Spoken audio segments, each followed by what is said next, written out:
what's up mga kaborda? Maupay nakulog pa atong katanan. Ayan. So, yan na nakulog mga kaborda. Ayan, iiko, nagbuborda dito. Dito din ngayon. Dito. Sa masin na to. Ayan. So, yung ginagawa ni Iko, ayan, nagbuborda siya ng barong.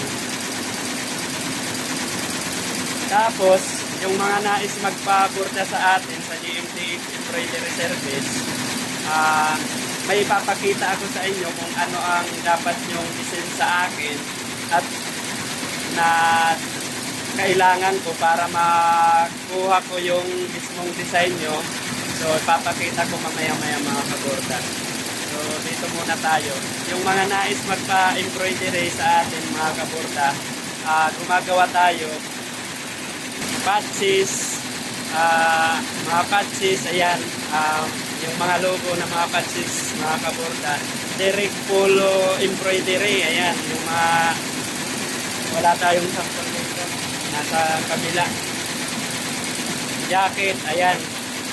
So kung mga malalayo kayo mga kaborda ay pinapadala natin via LBC or GMT. So, GMT malapit sa atin. So, kadalasan nasa GMT tayo nagpapadala ng mga ino-order sa atin ng mga patches, yung mga malalayo, yung mga nasa probinsya. Pagdating naman sa barong mga kaborda, ganon din yung mga nasa probinsya. So, yun.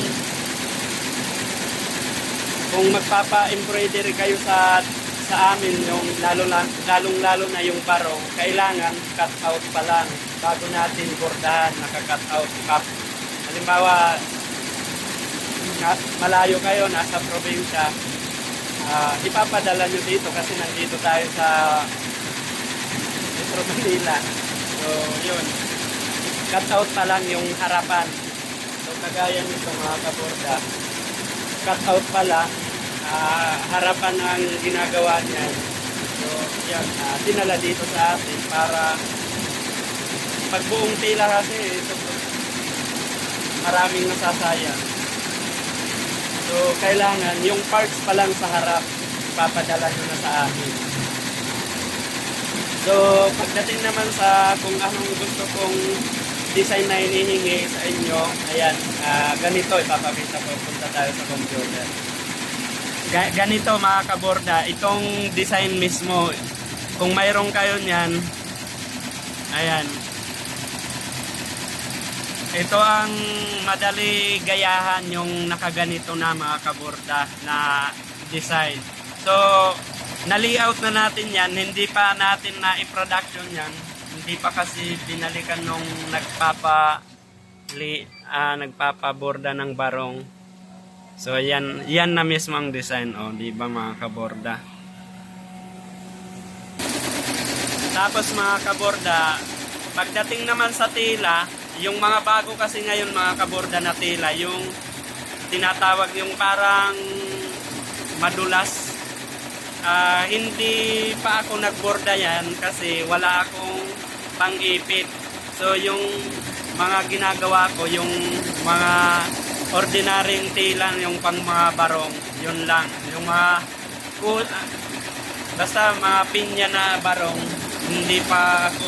Siguro yung pinakita kong design sa pinya ata, parang pinya na tela, yung barong. So, yun ata ang pagbobordahan niya. Tapos, nung sabi ko, nung nagpapagawa niya, sabi ko magkakaproblema tayo dyan kung anong tela ang pagbobordahan. Siguro napakaganda yan yung design niya na pinakita ko sa inyo. Pag iborda yan sa damit na, siguro ang ganda kasi sa picture pa lang maganda na. So lalong-lalo na pag na i-output yan sa sa tela mga kaborda, napakaganda kasi tinitingnan ko yung picture pa lang, ang ganda. So lalong-lalo na pag na i-production talaga, ma-sample sa barong, ang ganda ng design na yan niya. So, di pa nga natin na ipa-production yan mga kaborda. Pero nagagandahan ako. So, sa design niya. So yun lang mga kaborda, basta yung mga nais magpa-embroidery sa atin, yun na image yung kailangan natin. Kung wala mang image, yung sample mismo ipadala nyo sa akin, tapos titingnan ko kung anong magagawa ko doon sa pagkagayahan nating sample na ipapadala nyo. So dito ko nakatatapusin mga kaborda ang video natin. Basta yung mga nais magpa-embroidery at message nyo lang ako, ay tawag na lang mga kaborda para masagot ko agad kung taga saan kayo. Yan mga kaborda, mas maigi talaga tumawag. So dito ko natatapusin ang video natin mga kaborda. So see you next time mga kaborda. Abangan nyo kung anong i-video natin sa susunod. Basta ngayon, ayan, ano lang tayo, update kung anong mga gusto kong kailangan pag nagpa-layout kayo sa embroidery. Peace out.